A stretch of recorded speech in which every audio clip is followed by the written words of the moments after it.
पंकज जी हेजिल्का से। राधे राधे महाराज जी, आपके चरणों में कोटि कोटि प्रणाम। गुरु जी, ग्रंथों में लिखा, संतों के मुख से सुना, संसार का विस्मरण करके भगवान के स्मरण में तन्मय होना चाहिए, परंतु गुरुदेव इस पर चलना मुश्किल सा हो रहा है। भगवत मार्ग में गृहस्थी बहुत बाधा बन रही है। ये गृहस्थी और नहीं, गृहस्थी बाधा नहीं, आसक्ति बाधा है। गृहस्थी बाधा नहीं। तुम्हारी गृहस्थी में कितने लोग हैं? मैं, पत्नी और 2 बच्चे। 500 लोग हैं, समझ रहे? 500 साधक हैं जो सब अपने माता पिता परिवार नौकरी पे सारे एक से ग्रेजुएट नौकरियां छोड़कर और सबको दुलार मिल रहा है। ऐसे थोड़ी कोई रह रहा है। सब पर शासन है, सब पर दृष्टि है, पर इस भाव से है मेरे प्रभु इस रूप में आए हैं, मुझे सेवा दी है, तो यही भाव आप कर लो, कोई बाधा नहीं पहुंचेगी। अच्छा, निरंतर चिंतन करने में जो व्यक्ति वस्तु स्थान आ रहा है, जब प्रभु पहले थे बाद में ही रहेंगे, तो बीच में बना कौन है? प्रभु ही बने। अखंड चिंतन हो रहा है, नाम जप कर रहे हैं, जहां जहां मन जा रहा है या जहां जहां हमारी दृष्टि जा रही, सबसे पहले भावना कर रहे हैं प्रभु है, और सत्य है वही है, उनके सिवा कोई नहीं। हमारे अंदर जो आसक्ति है शरीर की, देखो आप अपने को यही मान रहे हैं, अपने परिवार को अपना मान रहे हैं, एक सीमा रख ली, एक बड़ा भारी भेद का ऐसा मेड़ बन गया, अब ये बाधा पहुंचा रही है। आप हमारे हैं, पक्का है।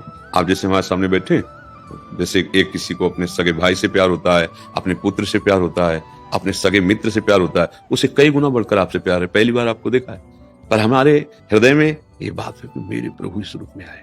अब आपसे बात करना, मान लो आप नाराज होकर बोलने लगो, तो जैसे अपने पुत्र को समझाया जाता है, ऐसे बार बार आपको समझाएंगे, देखो आप गलत रास्ता चयन कर रहे हो, आप गलत ऐसा कर रहे हो, पर आपके प्रति जो हमारा आंतरिक भाव, वो भगवत भाव है, इसलिए यहाँ कुछ फर्क नहीं पड़ेगा।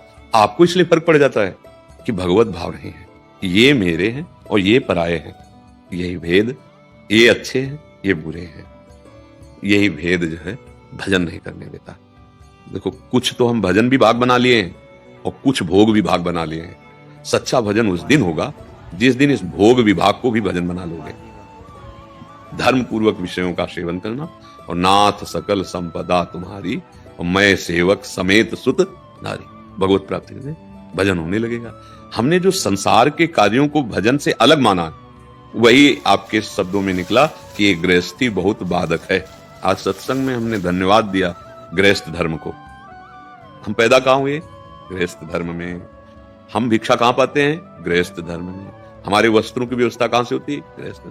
भला गृहस्थ धर्म निकृष्ट धर्म है क्या? और इसके बाद आप हमारी व्यवस्था करते हुए आप अपने परिवार की व्यवस्था कर रहे हैं और फिर भजन कर रहे हैं, तो अगर मिलान किया जाए तो प्रथम श्रेणी पे आप आ जाएंगे ना?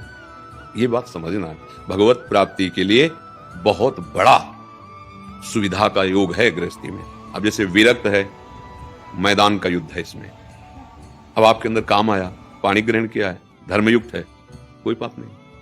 विरक्त के अंदर काम आया, जलो, सहो, लड़ो, उसे परास्त करो, फेल हो गए, जीरो गए। आप फेल हुए तो फेल ही नहीं हुए, क्योंकि आपने धर्मयुक्त स्वीकार किया है।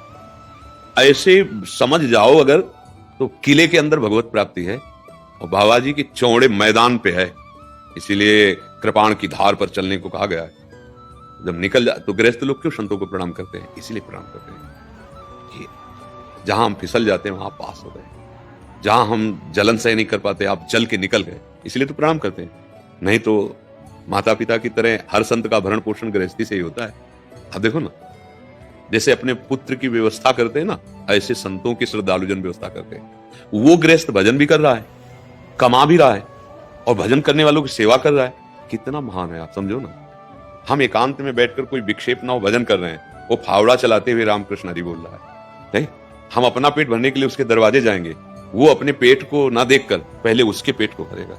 इसलिए गृहस्थी में भगवत प्राप्ति कोई दुर्लभ नहीं, बस ये है कि हम लोग उसको समझ नहीं पाते, हम उसको समझ नहीं पाते। सच्ची हम कहते हैं गृहस्थी में भगवत प्राप्ति बहुत सहज है, सरल है, क्योंकि वो बहुत सेवाएं करता है। हमारे पास एक ही सेवा है, भजन। फिर भी हम अपनी सेवा में अगर कमजोर निकले तो फिर क्या फायदा? एक ही सेवा है हमारी, हम विरक्तों की एक ही सेवा है, खूब भजन करो और अपने भजन के बल से समाज का मंगल करो। और आपकी सेवा पूरे परिवार को खवाना पियाना, संत महात्मा अतिथि रिश्तेदार नातेदार सबका स्वागत करना, बच्चों को पढ़ाना, ये सब करते हुए भजन, बहादुर है, बहादुर है। तो इसलिए अगर आपका भजन रुकता है तो आप सेवा कर रहे हो और उस सेवा को भगवान को समर्पित करते हो, भजन ही है। बिल्कुल ऐसा ना सोचा जाए कि गृहस्थी में भगवत प्राप्ति बहुत कठिन है, नहीं। हम उसको सुलझ करके अगर देखें तो भगवत प्राप्ति बहुत सरल है। सुबह से शाम तक जो आप कर रहे हो, बस पापाचरण से थोड़ा बच जाइए और जितना बने नाम जप कर लो और हर कर्म को भगवान को समर्पित कर दो, आप भगवत प्राप्त हो जाओगे। भगवान बड़े कृपालु, वो कृपा कर देना तो सब काम करते हुए नाम चलता रहेगा। भाई संत जन जो अभ्यास करते हैं, जैसे आपसे हम बात कर रहे हैं, तो आप सोच सकते हो कि ऐसे भजन कैसे हो सकता है, नहीं। लेकिन जिनका अभ्यास हो, एक सेकंड भजन के बिना जी नहीं सकते। हम बार बार आपके चेहरे को देख रहे हैं ना, तो इस चेहरे में जो हम देखना चाहते हैं वो दिखाई दे रहा है। हम उसी पे स्थित होकर आपसे बात कर रहे हैं। अब लग रहा है हमारी तरफ देख रहे हैं। हम जिधर अपने नेत्रों में जो बसा ना, जिधर वो अपने दिमाग में जो बसा वो राउंड मार रहा है अपने आप। जैसे धड़कन हम थोड़ी कर रहे हैं, हो रही ना, नेत्र अपने आप झपक जाते हैं, इनका स्वभाव है ना। ऐसे ही नाम चलने लगता है जब अभ्यास हो जाता है, तो घबराने की जरूरत नहीं है। गृहस्थ धर्म परिपक्व भाव केवल जागृत हो जाए कि हमसे अधर्माचरण ना हो, तो भगवत प्राप्ति के लिए समर्थ है। भाई जी महाराज से हनुमान प्रसाद पोद्दार जी महाराज धोती कुर्ता गृहस्थ वेश और रात दिन भजन में डूबे रहते। ऐसी ऊंची स्थिति थी कि राधा बाबा सन्यासी लाल वस्त्रधारी जी ही चरण छुए भाई जी ने राधा बाबा के, ते ही राधा बाबा के हृदय का जो चिंतन वो बदल गया और भाई जी का चिंतन। तो उनको लगा इतने बड़े महापुरुष गृहस्थ में कि हमारा जो ब्रह्म चिंतन था उसी रोककर कृष्ण में चिंतन कर दिया। धीरे धीरे बाबा आजीवन के लिए नियम ले लिया था, जहां भाई जी का शरीर वहीं मैं रहूंगा। एक गृहस्थ धर्म में रहकर इतना ऊंचा भजन किया कि बड़े बड़े संत नीचे बैठ करके प्रवचन सुनते थे और भाई जी सत्संग। जानते हो ना भाई जी से हनुमान प्रसाद पोद्दार जी गीता प्रश्न संपादक रहे। तो आप भी वैसे चल। अगर आप सोचो कि किसी भी महापुरुष में कोई ज्यादा पावर शक्ति रखी, तो ऐसा भ्रम न सोचना। भगवान का अंश समान है सबके हृदय में, पंचभूत समान है। हाँ ये है, भगवान का चिंतन करने से जितना अधिक चिंतन करोगे उतना आपके अंदर शक्ति पावर जो छुपा हुआ है वो जगेगा, और संसार का जितना चिंतन भोगों का गंदा करोगे वो ढकता चला जाएगा। जो निरंतर भगवान के चिंतन में तो जागृत हो गया, तब आपको लगता है कि हमारे अंदर पावर नहीं, ये बहुत पावरवान है। नहीं, बिल्कुल उतना ही सामग्री आपके अंदर रखी, बस आप उसको जागृत कर लो। गृहस्थी में वो विरक्ति, वो भगवान ये देख के नहीं मिलते कि ये विरक्त है कि ये गृहस्थ है। भगवान देखते कौन मिलना चाहता है मेरे से, भगवत मिलन की चाह जिसके अंदर। वही आप देखो, अगर गृहस्थी भगवत प्राप्ति में बाधक होती तो भक्ति में और ज्ञान में चरम अवस्था को प्राप्त गोपी जन है ब्रज के। जहां कहीं भी उदाहरण होता है उच्च कोटि का, यथा ब्रज गोपिका नाम। अब गोपी जन कौन थी? सन्यास लिए थी कि क्या? गृहस्थी में थी, पति थे, पुत्र थे, सारे कार्य करती थी, लेकिन मुरारी पादार्पित चित्तवृत्ति, जो चित्तवृत्ति थी वो भगवान में लगी थी। सब कार्य लीप रहे हैं, धान कूट रहे हैं, पुत्र को दुलार कर रहे हैं, पति की सेवा कर रहे हैं, गौओं की सेवा कर रहे हैं, और मन भगवान श्री कृष्ण में। तो बड़े बड़े उद्धवादि ज्ञानियों ने उनकी चरण धूल की वंदना की। वंदे नंद ब्रज स्त्रीणाम पाद रेणु अभीक्षसा। हाँ, मैं इन ब्रज गोपियों की चरण धूल की वंदना करता हूं। कितनी ऊंची स्थिति भगवान श्री कृष्ण में है। परमहंस सुखदेव जी उनका गीत गा रहे हैं। सोचो, भगवान गोपी जनों से कह रहे हैं कि मैं अगर कई बार जन्म लूं अनंत काल तक, तो भी मैं तुम्हारे प्रेम का ऋणी हूं। सोचो किस कोटि की महिमा वाली गोपियां हैं। क्यों? क्योंकि उन्होंने अपने मन को श्री कृष्ण में लगा दिया, और हम अपने मन को शरीर, संसार के संबंधों, भोगों में लगा दिया।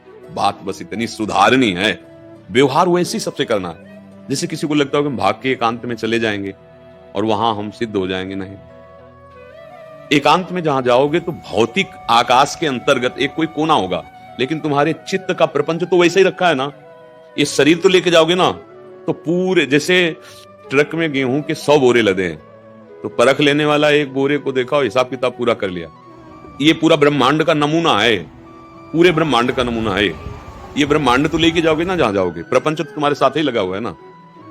अंदर का प्रपंच अगर छूट जाए तो बाहर प्रपंच में रहते हुए भी महात्मा हो, और अंदर का प्रपंच नहीं छूटा तो बाहर से परिवर्तन करने पर भी वो प्रपंच ही रहेगा।